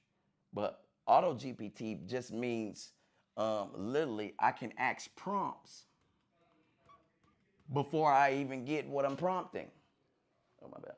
I can even I can have, you can have 100 prompts with Auto GPT, but it's prompting from this source, and this is auto markdown. So I don't have to say, like, it's some AIs that we can show on there to easily say upload this audio, and then we can sit there and ask it a manual question like, hey, out of this audio, give me an email to send out, right? Or we can manually keep asking 1 and 2, because it still needs memory, still needs access to the AI to say, all right, memory, now what you want. But when we do auto GPT markdown means these are already set prompts. This prompt might be, write me a SEO friendly Facebook post based on this. Write me an optimized email, to send based on these things. So these are actually fully optimized prompts. So these prompts are already in place. So now when you upload video or you upload audio, this process happens every time. As many custom prompts that it's trained on. So, and that's called a LangChain Auto GPT Markdown. All they're doing is taking one source and marking it down to as many points as you need it to. So the first one I created was for a doctor-patient summary. So you meet with your doctor 30 minutes, 40 minutes, an hour, right? Now, right after that meeting, you're getting, all right, here's the main problem. All right, here's the thing we should be doing. All right, here's the suggested medication. All right, here's the things he said. All right, instead of the doctor typing that, it took the whole thing, transcribed it, and pulled out the key points, which is what markdown means. So technically, if we had this installed into my YouTube account, as soon as this podcast ends or this interview ends, it could start spitting out that. Yep. So and that's another thing. So now that's actually having your YouTube API send the videos to a source, whatever the source is. So to have a direct connection to YouTube, you need an API. Unless you have a tool, well, that tool have to connect to YouTube to download it. So all you have to do is have a live API connection. So our API is a free tool? For YouTube, yes. Okay. Is that from the It's just from YouTube. It's from whatever tool you're using. LangChain? Is that like a LangChain tool? That's something your LangChain agent would deal with. Okay. So you would need a Lang. You can't just use the API by itself. You would have to build something around it. Like that's how they build applications for years. But now you can just chat with it. You don't have to build an app on it. That's what most people would have had to do years ago. But now I can just chat with my YouTube. You can just, hey, here's my API key. Hey, give me my best recommended video you think I should repost. It's looking through all your real stats because it has API access. You can't ask ChatGPT about your YouTube stats, especially not back-end stats, because it doesn't have access to that. And APIs give it direct access. I remember one time I was trying to figure out how many hours I've streamed so far, right? And I went to Google Bard at the time, but Google Gemini, and thought that I could ask it that question. And but surprisingly, it gave me some, but I don't think it was as accurate. Because it surfacely scanned your YouTube probably. Yeah, that's what I'm saying. But I know if I had this. But if you had private videos, it couldn't have surfed that. And you could have hit watch hours. My brother be teaching people how to do gaming videos just to get watch hours up to monetize and then hide the game video. Oh, okay. just to cheat the monetization with hours. Because he knew kids was watching these stupid games. It was like quick monetization. But yeah, definitely. But so this is what they call a LangChain Auto GPT Markdown. So, and then AI wise, you can always sequence more and more steps. You know what I'm saying? So that's what people would end up asking once you finally got this stuff. Well, dang, how can I put it where it needs to go? That should be always the question, technically. But this just kind of gives you a content creator out of podcasts, audio and video. But even, me being novice and getting into this space, especially ownership of AI, once you have ownership of AI and these agents are at work, Yeah. is it like a new way of thinking? Because right now I'm looking at, like, say if I had a team, right, some interns, and the way I would have to interact and deal with them, there's like tons of books on how to deal with, employees or whatever and staff and so on and so forth. Yeah. So dealing with agents, now would we have to learn a new way of thinking and applying ways of instructing and managing and operating these agents? Yes. To have, like, so now that's a whole course or way of thinking moving forward. Exactly. Once I receive this application, yeah, now I have to technically be trained on how to use and monitor. Yeah. And kind of move forward. Basically, move forward. Yeah, definitely. Because and that's why one of the biggest things that we made on there was systematic tools before we put all the AI stuff in there, like the project management part. Because now we can check off the list of things that needs to be done for the AI, or check off the different things that may need to be tracked, or check off, even make anything that needs to be I would say measured, right? But we used to talk about the new way of thinking. That's kind of where I was pretty much explaining earlier, because this here is just using Auto GPT and LangChain, but all these can be mixed up all different type of ways, or you can use it individually. So when I say like even like parts of this, like Super AGI, it has access to plenty of tools, but by itself it has, let's just say, give one Gmail. We can easily make a LangChain Gmail agent, but Super AGI out of the box already has a UI. So if it's already open source, so it's free to use for myself, and it's free to build an application off of for somebody else. So let's just say email automations. I want to build an email automations. So you're gonna have just for your sales mainly, but somebody can build a specific email automations app. So, and what I was talking about with ChatGPT, if you literally go to ChatGPT and say, there's another prompt for your ChatGPT. But we always talking about these though. When I go to ChatGPT, I'm getting information to put here that I own. So I'm leaving ChatGPT and coming back here, and now this is running my business. So for example, Super AGI, if it has access to your email and that's just one tool, how can we automate email with AI? We can come up with a million ways, but why not ask ChatGPT? But we're gonna ask in the context of not how do I do it, ChatGPT. It's ChatGPT. I got another person that does it already. ChatGPT, give me prompts that I can put in him. So ChatGPT, I have a better AI called Super AGI that has email access. Give me 25 prompts that I can automate checking emails and responding to emails every day. Gotcha. So now ChatGPT is giving you prompts that you put in Super AGI. My Super AGI is ran by Llama 2. So it's free for me to run this once I got the prompts, and it has access to my email. Gmail has a tool now that's going to charge you $20 that does the same thing. And they just dropped it. I done had mine 6 months. See, you see what I'm saying? Saving money so you can make money, ladies and gentlemen. People think it's about being cheap. No, it's about doing the work so I can own it. And now, technically, it might seem like I'm being cheap because I'm not paying nothing. Save a lot of money for shit that you know, though. But if you say, hey, ChatGPT, this has access to my emails, give me 25 things I can automate every day in my emails with this tool. You know what I'm saying? So now it's learning the capabilities of these things. This was Auto GPT.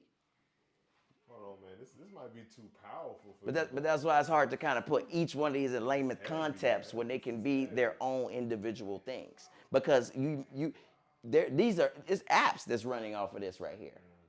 And they're like, oh, these is amazing. I'm creating so much content. but you're paying every month. And you're never gonna own it. But That's you what know, I'm saying, because they got Taja, because I heard that, because I was listening to 19 Keys and Nia Marcus, and they was talking about AI. yeah, They was talking about a lot of consumer-based AIs and stuff. AIs and stuff. Yeah, And now hearing this, knowing that I can surpass that and still leverage AI, the commercial AIs, but leverage it to do your bidding for your own personal AI, for your own that's agent. that's what I'm saying.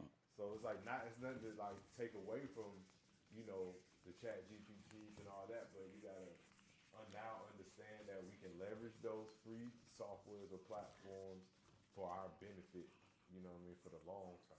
All right, That's good to know. I'm gonna get a little technical because this is the last little bit of it. That is not really part of that, but it's still part of ownership in AI. But this is the thing. You heard of 11 Labs, right? Yes. What they do? Oh man, I mean, don't let me get. I couldn't tell you. Maybe I heard of them though, for real. Okay, so they're voices, custom voices for your AI, Okay, yep, right? right, correct. All right, so just imagine though, it's nothing against all these big commercial AI companies, right? Just imagine you have an AI avatar, right? Because we always can build AI out to visually see it and visually hear it, right?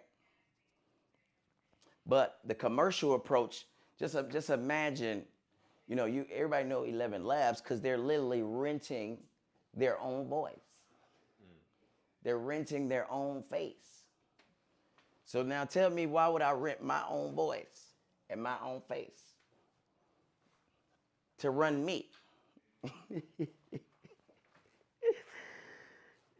But the biggest thing is when you decide to create your own AI, being able to have a voice assistant, sometimes this could be used for our homes.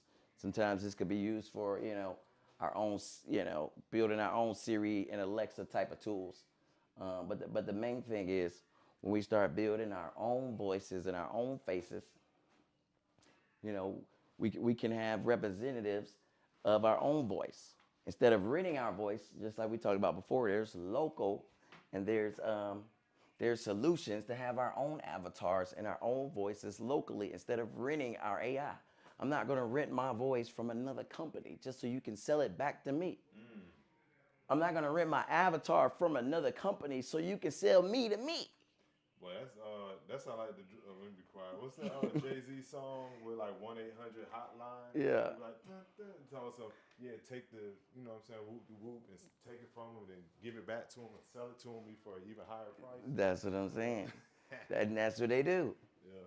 So learning how to build your own AI, or just the technology under this stuff, it's hard to finesse us. It's hard to trick us, right? And you can own your own AI. Own it, ladies and gentlemen. People don't know. Own it. But All the way down to the voice. Honestly though, before you can own it, you got to know it's even possible to own it, right? Like you just thinking it's just like a Facebook, right? You know what I'm saying? You can just get on it, free will, give them all your information, and that's what they want you to think, right? That's what they're hoping you not to get to this stage and just be a consumer, so they can get more and more information and data, because data is really a currency now, right? Like data is legitimately a commodity. You know what I'm saying? So at this point, they're hoping that we just transition like we've been doing with web. Was this 2.0 or what is this 3.0 now, right? What? With the AI, this web 3.0, 4.0? Oh yeah, we're about 4.0 now. Yeah, 4.0. So they're hoping that we'll take the same mindset to 4.0 that we got with 3.0. And this right here can really change it. So it's crazy. Let's get it. Yeah. So it's just about owning your AI, owning your systems, owning your AI, and then powering your systems with your own AI. You know what I'm saying? We went over the difference between LaaS, which is infrastructure as a service, how we built out something more powerful than SaaS, because it's already AI enhanced, which they call AI as a service or AaaS, right? We went over how command line AIs are the most powerful AIs there is, right? Using just any computer, right?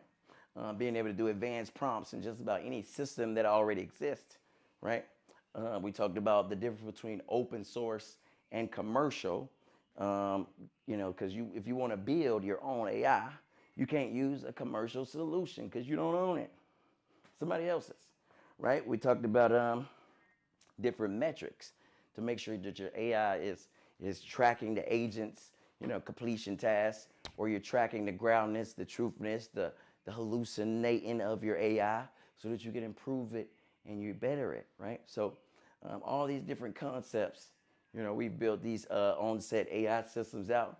But if you want your own AI, are you ready for the challenge? Are you ready to build your own AI and start taking over your industry? Come to our AI bootcamp to own your own AI.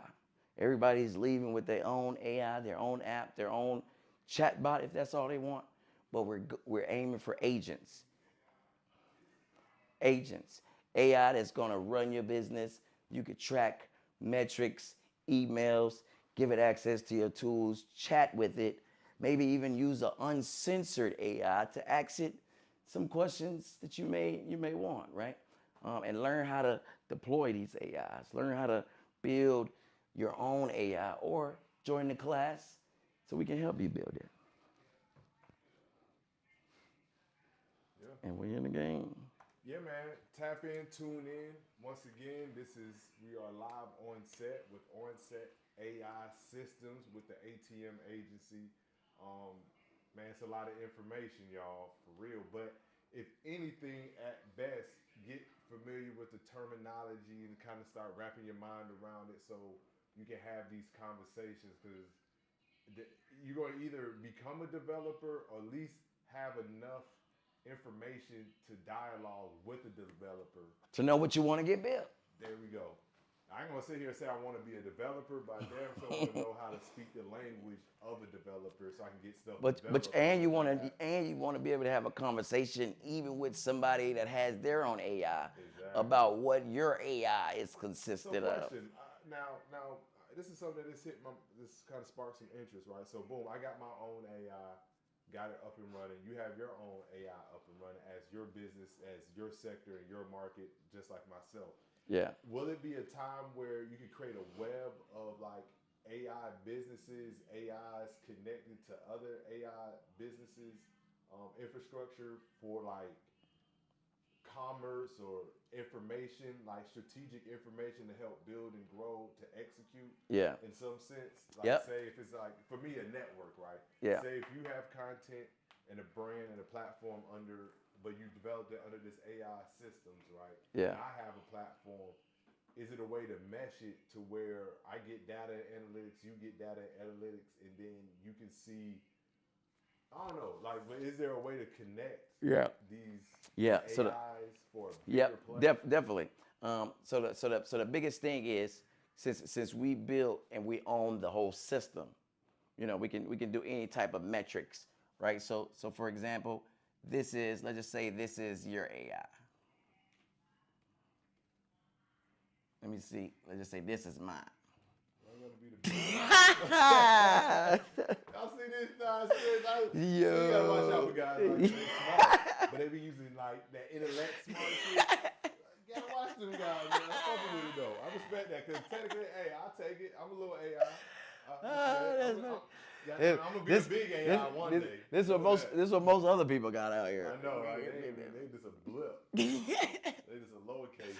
No, matter of fact, they using this Chat GPT, but they all right here. Yeah.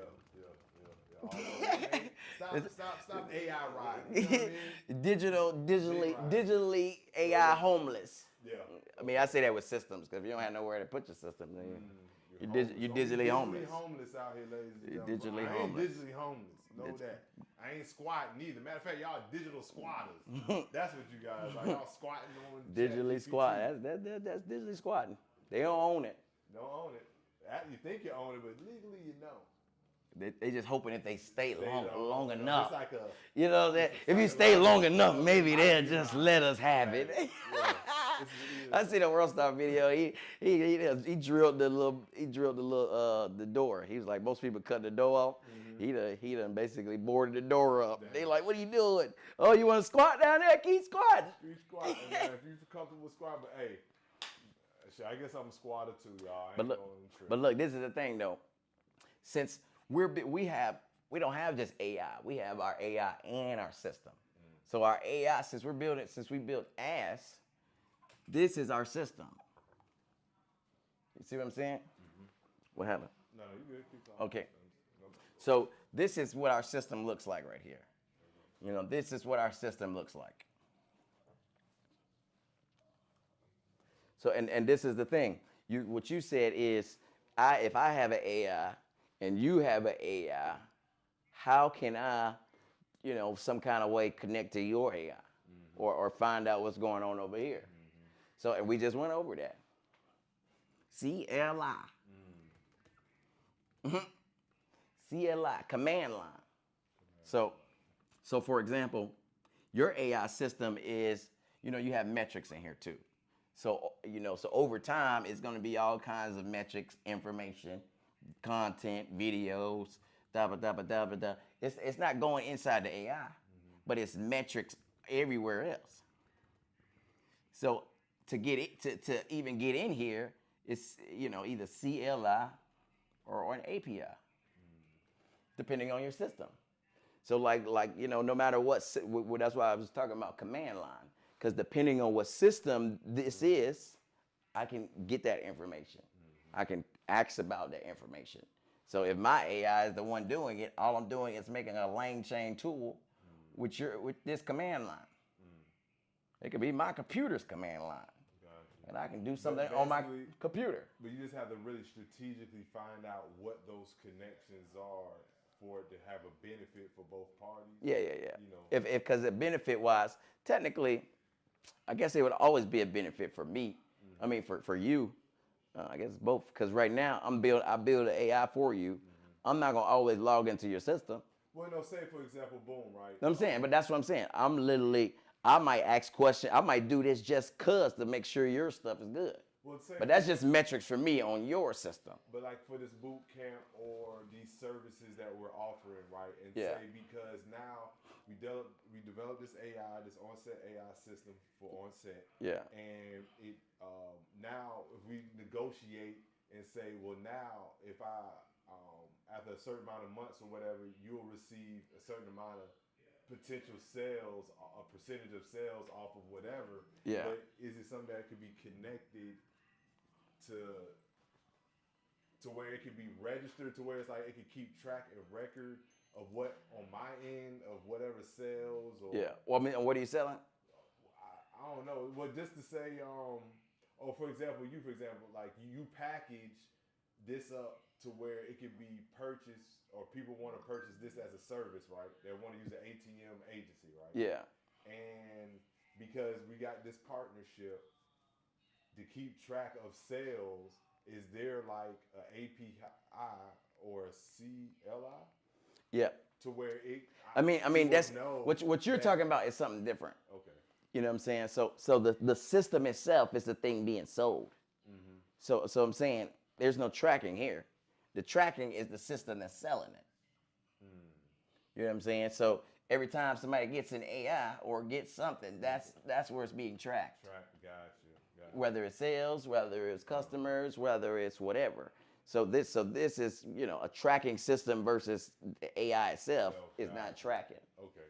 You know what I'm saying? So that's just more, and like you're talking about, if somebody wanted to sell something and they were seeing splits and revenue shares, and that would be just affiliate marketing, really, on these metrics. You know what I'm saying? Or sales numbers and affiliate marketing numbers on these metrics. This could be, $1,000. Yeah. But if it's 10 people, they all got their own links.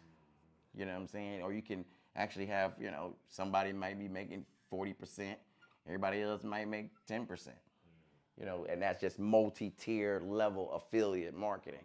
Because every affiliate marketing tool doesn't have multi-tiers though, where it lets you put, all right, y'all get 5%, all right, business partner get 40%, you know what I'm saying? And most network marketing companies is the only people that have multi-tier level affiliate systems, you know what I'm saying? But I build those as well. But this probably wouldn't even be an AI system. Okay. This is just a system to sell to AIs. Okay. You know what I'm saying? So this is more of a subscription, you know, authentication, you know, affiliation, that type of deal. Gotcha. Okay. And it just keeps track of how many systems may be made or that's out there. You know what I'm saying? But that's not part of the actual system itself, unless inside of somebody's AI system they wanted an affiliate system in there for their specific product. Like Marcus, he has a affiliate tracking system for the lending products, but it's on his SaaS, so it's in here, but it's only for the product that he's selling. You know what I'm saying? Like we built the media AI. You may have a $50 referral fee, $100 referral fee. That's technically your affiliate, just a little more manually. You know what I'm saying? But that's a tracking system specifically for you and your business, though, for that service. So that's a little different from actually, selling the system itself.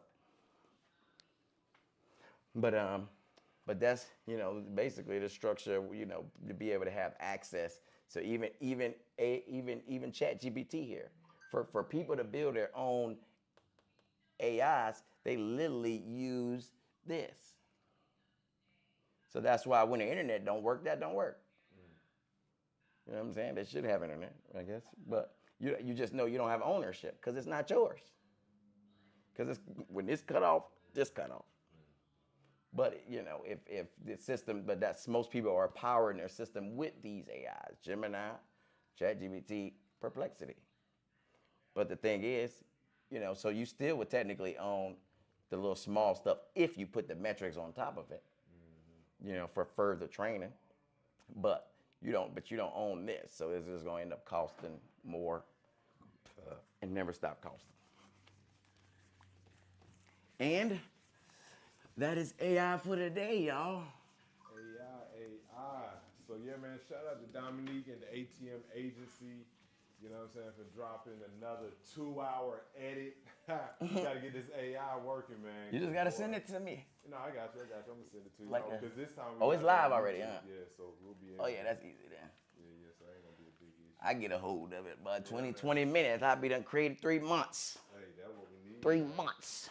That's exactly what we need. But I'll be done timed it too. Yeah. When I get back. But yeah, man. All right, so the next video, we're gonna edit with this for those that's watching. We built OnSet AI systems, where you can generate social posts, do project management. We're just gonna demo that next time as far as or edit that in the video because it's actually a screenshot on the computer. So I know most people just talk about AI. We've already built the AI from last week, and now we're here talking about it again as we build more onto it, even though it's already 50 features, right? Making your AI better and better and more powerful. It's never ending when you start, trying to build a real powerful AI. So features get out of hand when you start. It's really about figuring out all those different tasks, and that's kind of where we talked about the AI power, because those are literally your tasks and tracking metrics to even figure out what to do with your AI every day. But we made a plan to build up 100,000 AI power. That just means 100,000 automations booming every month. That's basically all that means. And having a system and the tracking metrics to do it. People started off with manpower. They moved up to horsepower. Now we got AI power. So y'all better join this AI boot camp, because if your business is not AI powered, if you're still human powered, if you're still manpower, you're still horse powered, and you're not AI powered, everything that is AI powered is passing you by. So just imagine a car with horsepower passing a man on a horse, right? Just imagine a man on a horse passing a man walking. Just imagine me using AI and you're not. Imagine OnSet using AI and you're not. But guess what? You ain't got to imagine. It's a reality, ladies and gentlemen. So with that being said, this is OnSet & Co., VP OnSet, Dominique with the ATM agency, and we are out.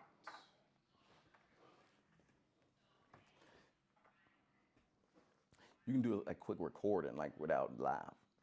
Okay. Just do that call to action for the boot camp type of thing by itself. I didn't want to fully do it online like that.